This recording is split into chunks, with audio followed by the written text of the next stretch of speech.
Hi, my name is Eleanor, and I would like to share some tips about planning your medieval winter vegetable garden. As folks have been ramping up their vegetable gardening this year, I encourage you now to start considering your winter vegetable garden. Here in the Pacific Northwest, we're fortunate to live in a climate that is very conducive to growing our own winter vegetables. It's something that takes a little bit of planning and some forethought, but the rewards are well worth it. As many of us are looking to increase food security by growing our own, we can look to what the medieval cottage gardener was growing in their winter kitchen gardens as an example of plants that are really reliable producers of nutrition year-round.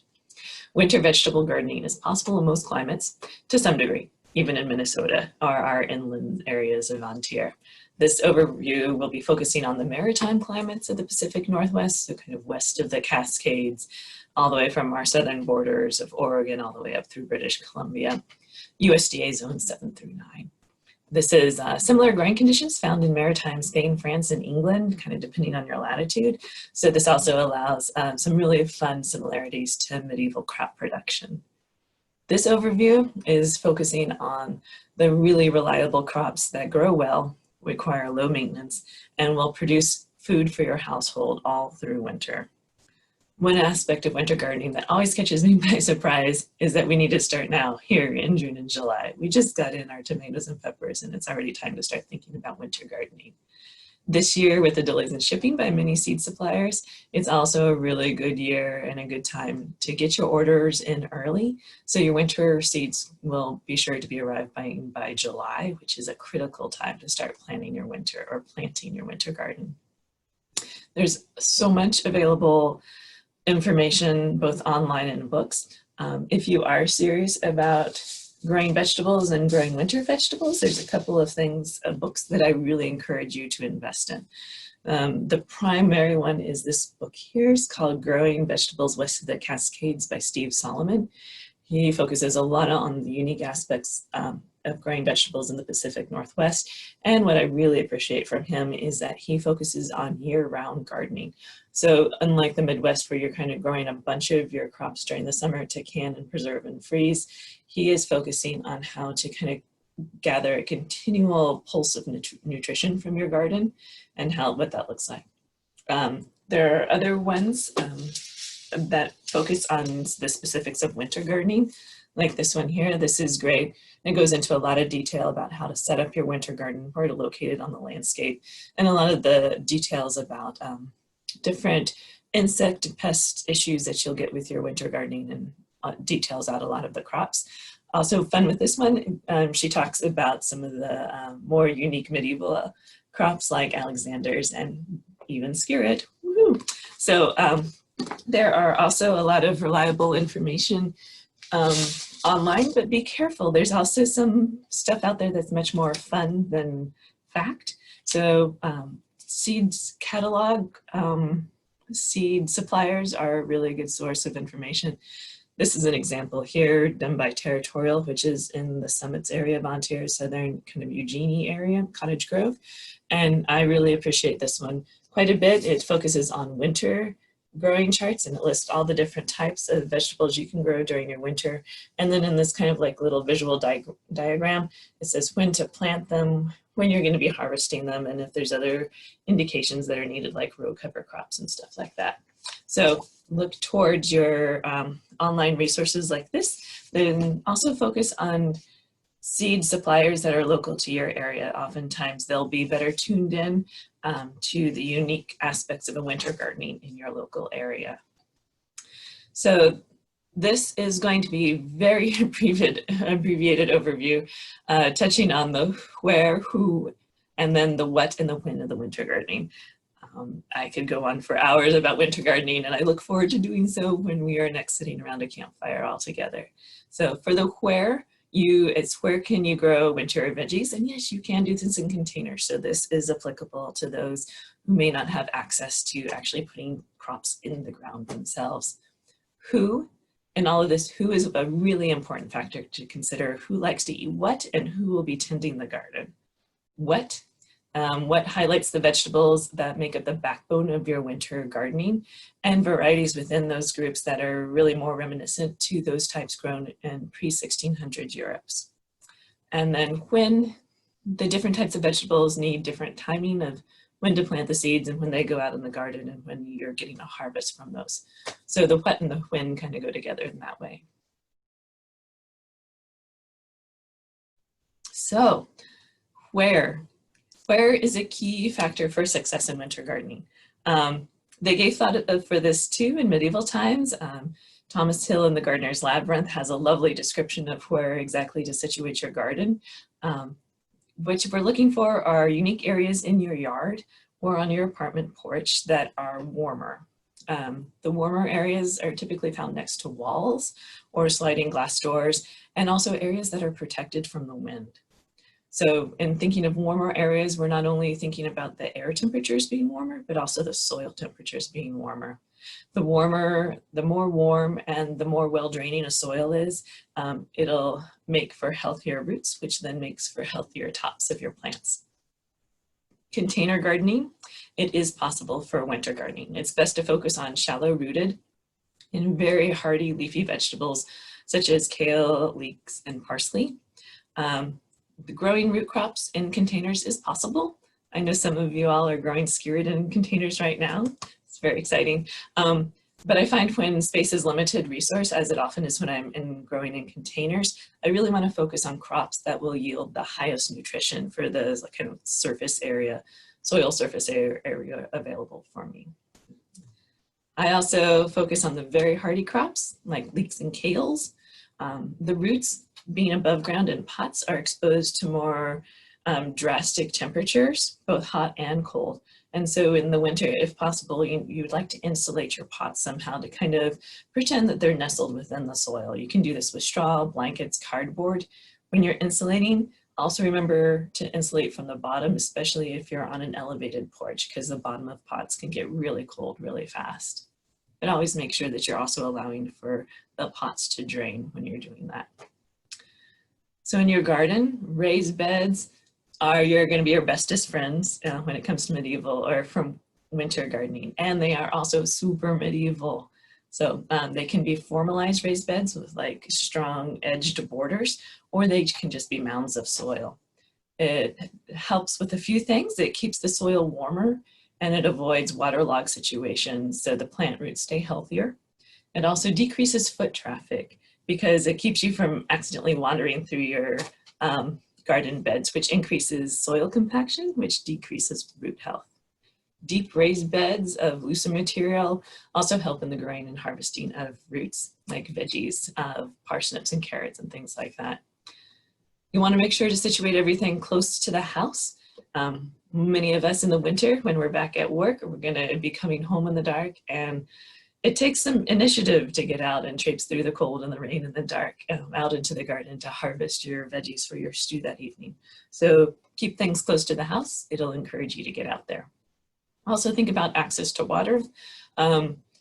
Most of the time, our winter vegetables don't need additional water, but they will need additional water starting in like July through October, at least for me, as we're getting them established in the garden. So that is where. For the who aspect, this is a question of like who likes to eat what and how much.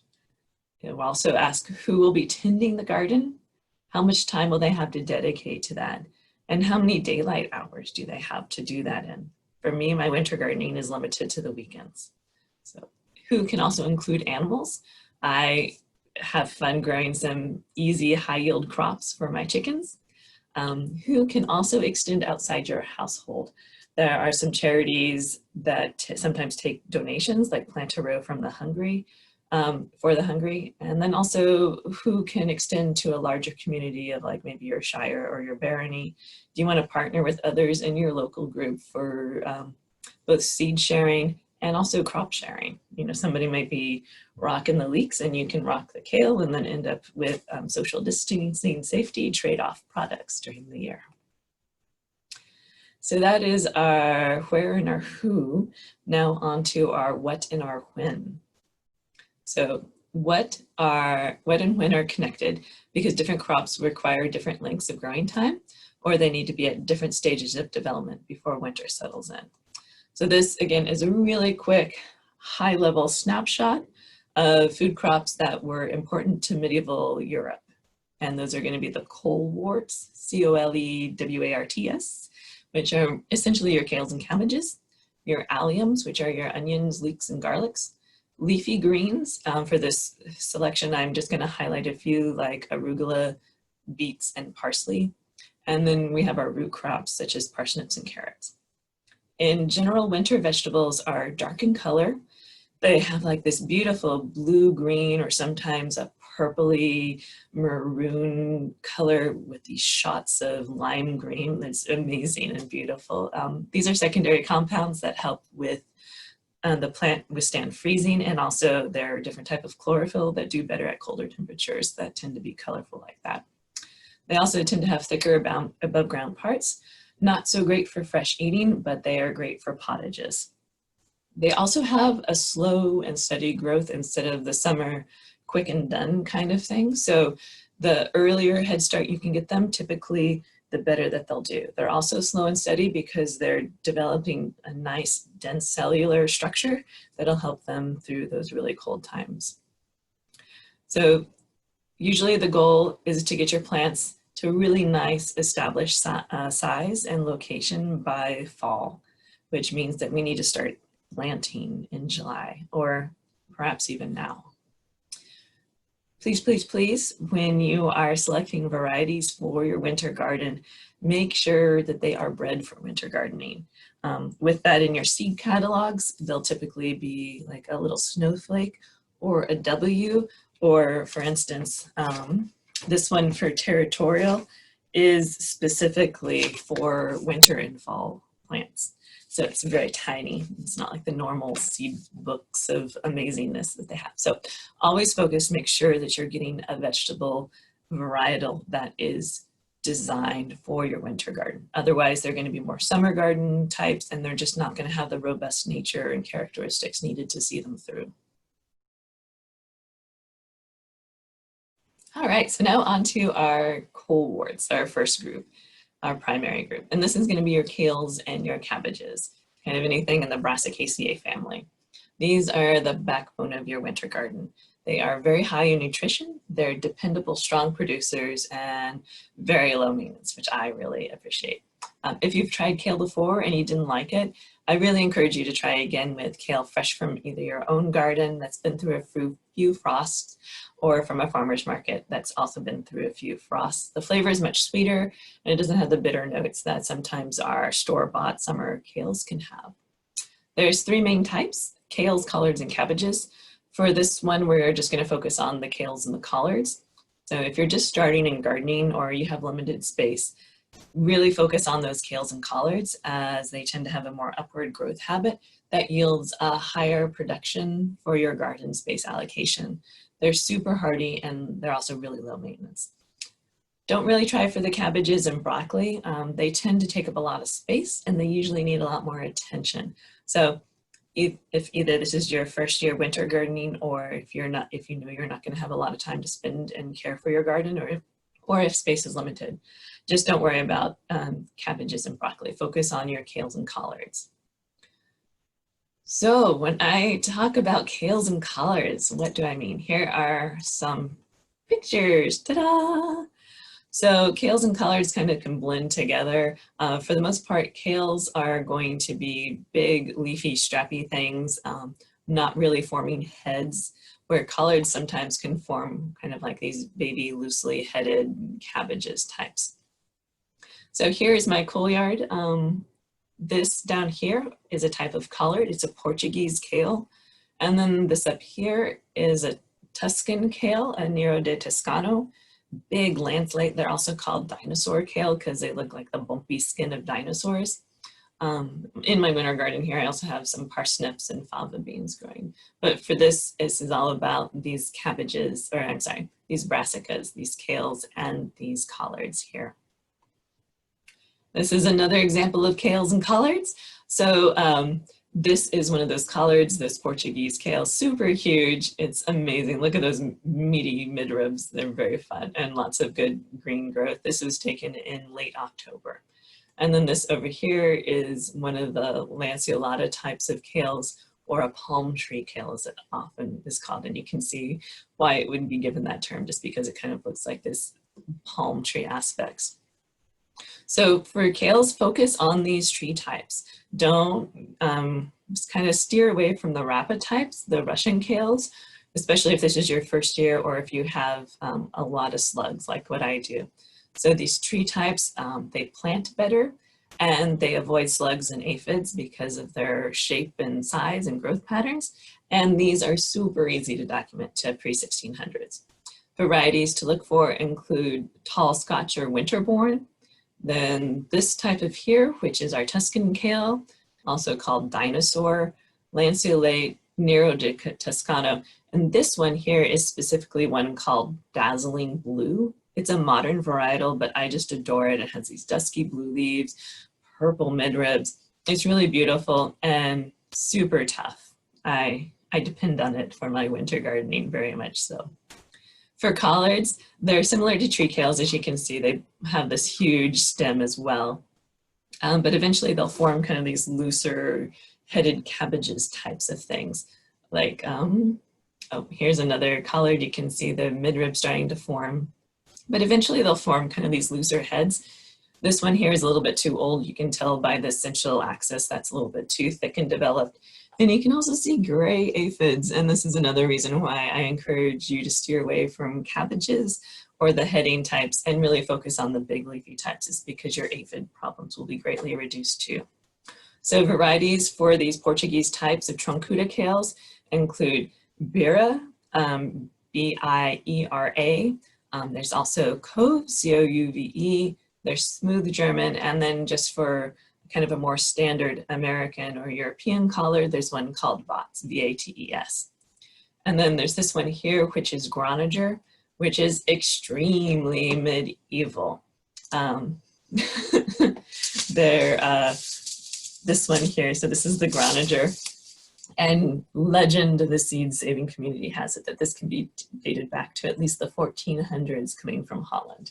Whether or not they were able to keep the seed strain stable and genetically accurate for 600 years, I don't know. I have doubts. Collards and kales and all the brassicas tend to share their genetics really well, but it's probably really darn close to something that they were growing in the medieval time periods. It is also tough as nails, so totally, I would highly recommend it. And then this is the one of the lanceolate, the Toscano kales that I really adore, the dazzle blue, where the Tuscan kale or the dinosaur kale tends to be super dark and green. This dazzling blue has a little bit less of that uber green kale flavored taste. So when you're growing your kales and collards, start them by July, or sometimes even earlier than that you can get away with, and then transplant them into the garden by September so they have time to really get some nice established roots going on. And then for these things, what you're doing to get that big central stem is you're harvesting the leaves off of it as it develops. You leave the top part as the kind of the apex, the central growing point, to continue to grow and produce leaves, and you just harvest the leaves as they mature from the outside. And there's books like the Good Housewife of Paris from the late 1300s that actually describe this technique for harvesting, which is really fun when things align like that between modern and period practices. So you can also kind of keep them alive. That really one big palm tree type is actually 2 years old. And what you do is just in the spring when it wants to start to flower, you just snap those flower heads off, and it kind of tricks them into growing another year. All right, so now onto alliums, the onions, the garlics, and the leeks. These are another huge backbone of both the winter garden and the medieval winter garden. When you look at some of the documentation about just how many pounds of onion seeds that the monasteries are ordering in, it's very impressive how much onions they were actually eating back then. From this category, leeks are the ones that are going to be producing from your garden, while the onions and garlics are going to be growing during your winter, so they'll survive the winter, but it's really those leeks that are going to be creating those harvestable crops during the winter. So that's what I tend to focus on.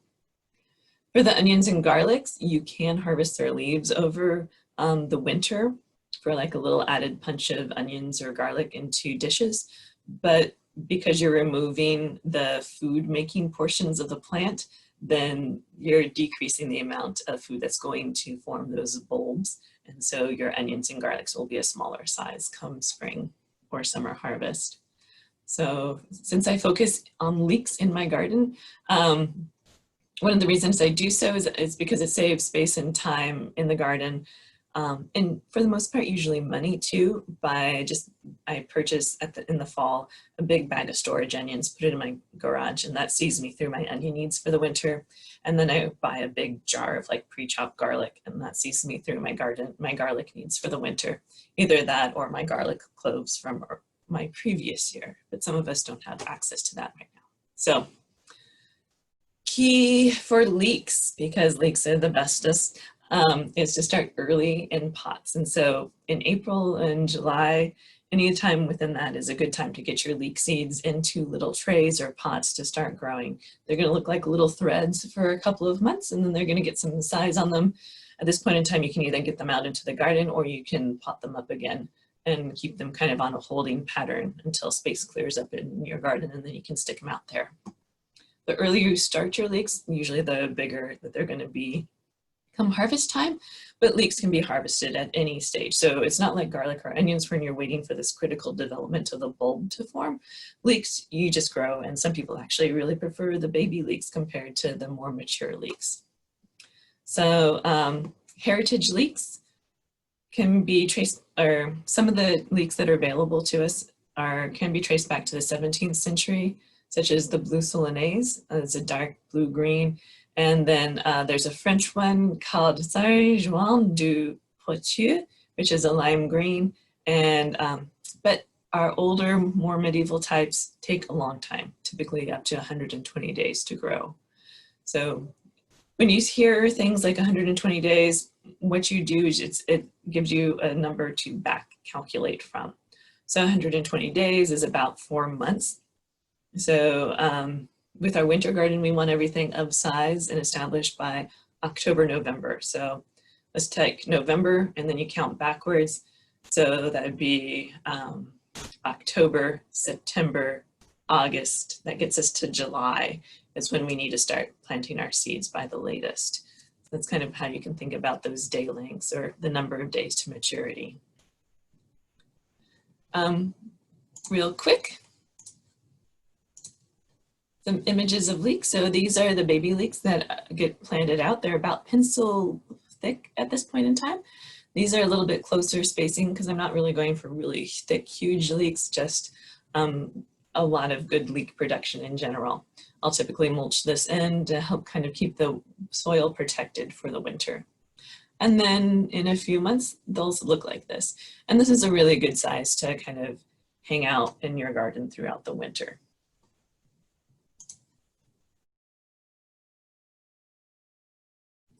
All right, so now on to leafy greens. There is a wide assortment of leafy greens that can be produced in the winter. The medieval types are going to be really nutritious tasting. They haven't been bred to be more conducive to our modern palates.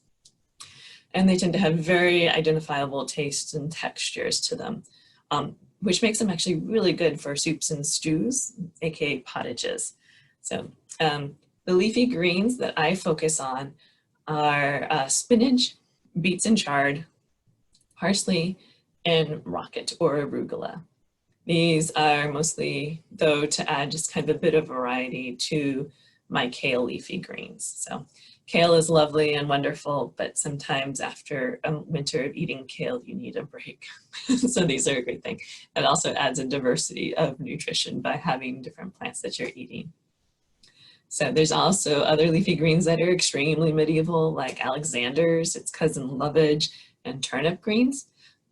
Save these for a later time, either when you have more gardening experience or you have more time and space to devote to kind of these more eccentric items. But for now, focus on the staples of leafy greens, which are going to be like your beets and chard and your parsley and arugula. These also can all be grown in containers, which makes them pretty darn handy. So what is this all about? Here is an example of some, these are actually spring greens, not winter greens, but it does capture this image here of spinach. And you can tell that our winter spinaches, especially our medieval winter spinaches, are going to have this really strong triangular shape. So varietals that have this characteristic are things like winter Bloomsdale, Viroflay, and winter giant, or sometimes called Gigante del Inverno, and also Amsterdam prickly seeded. So these are ones too that are there's some that are older varietals like Galilee, but they tend to be trickier to transplant and to deal with in germination. So if you are new to gardening, or even if you don't have a whole lot of time, definitely focus on the more modern varietals of a winter spinach, but make sure to get a winter spinach type with these big broad triangular leaves. They cook different, and so it'll make a pottage that is more reminiscent to a medieval pottage compared to spinach bought from the store. While we're here, let's take a quick look at parsley. This is a parsley that I grow right now. Medieval parsleys tend to be flat leaf. And with parsley, also again, make sure that you're getting a winter hardy varietal. I cannot stress that enough. There's some summer varietals out there and they will not last through your winter garden. There are so many options for this. My favorite that I grow is called Splendid, and it's been seeing me through winters for like 4 or 5 years now. So it's great. So for beet leaves and chards, they're cousins, and over the centuries, beets have been bred for those big bulbous roots, while chard has been bred for leaves. In medieval Europe, typically when beets are mentioned, they're most likely referring to the leaves of the beets. And when they specifically call out Roman beets or something to describe the base of the beets, then that's them using what we think of beets currently, those big red bulbous beets. So focusing on beets that produce leafy greens not only is a really good way to allocate your winter garden space and time, but it's also a way to bring more medieval tastes and textures. So lots of options for beet greens. Lutz, Winter Keeper, L-U-T-Z is a really good option. Or there's also some really fun older varietals like this one. You can tell how just knobbly and gnarly. This is actually considered to be one of the oldest beets varietals that are available still, so that's pretty darn cool. And there's also dual purpose like McGregor's that you can use for leaves and then eventually thin out and use for roots later on. For chards, focus on the ones that tend to have smaller leaves or have white or green midribs if you want something that is a bit more reminiscent to a medieval chard leaf. So for the rocket and arugula, there are so many different types under so many different names, but they're all pretty much the same. So here's an example of some of those that are out there for availability. There's just kind of just generic arugula, and then some that have names associated with like Apollo or Civetta. I find that these all kind of grow the same. I really enjoy arugula because they're quick to sprout and mature even at really cold temperatures, and they're great for filling winter gaps. So I'll tend to have some on hand in my house, and then when holes open up in my garden, even in like January or February, I can just go out there and plug those holes with something that'll give me some nice, bright, fresh nutrition. They're also great. You can direct seed them starting in February, which is pretty impressive that there's plants out there that can start and grow that in cold temperatures. So root crops. Root crops tend to take a lot of space and a lot of time. And it's something that I'm not willing to devote my garden or my gardening time to. So I only plant the root crops that I cannot find in stores. So, and then that saves me space for more nutritional impact things like leafy greens. So there's a lot of options out there. There's carrots, there's turnips, there's parsnips. That's what I spend my allocated root crop space in my garden on is for parsnips. There's also some really more medievally types of stuff like out there, like black radishes, salsa free, and of course, skirret. Yes, I said skirret. But really I choose to focus on parsnips, and I encourage you to either not worry about root crops your first or second year out, or just pick one and try it out. So that was a quick highlight of some crops to focus on. With all of this, remember and stay focused on your gardening goals. Is this a form of exercise? Is this a way to explore medieval taste and bring those tastes and textures to your table? Or like for many of us this year, this is a means of food security and reliability. It can be a combination of all these, or maybe even there's other ones out there that are key to you. But keeping one in mind can really help you guide through some of these sometimes overwhelming choices and planning processes. So also start small. It's best to have good success on one or two 4x8 beds or several containers on your porch. And also one well-tended 4x8 bed can oftentimes produce as much food as several poorly tended beds. So stay small, stay focused. It'll help see you through. Also start exploring some season extensions, such as coverings with hoops and spun row covers. A lot of information online, but go ahead and get those orders in early to reserve your materials. If we see a surge for fall gardening like we did this spring, resources might be a little bit harder to come by. So I hope that was helpful. I know it was a lot of information. Please join the AnTir gardening group on Facebook. That's full of several experts all across AnTir that can help with your gardening questions. And it's also full of a wide range of experienced gardeners. And so there's others out there that might be having the same questions that you have, or we are always happy to have others to share their expertise and their stories of how their gardens are growing. So AnTir Gardening Group, it's a Facebook group. Otherwise, I hope all is well. Please stay safe, please stay healthy, and I hope you get some dirt under your fingernails. All right, happy gardening.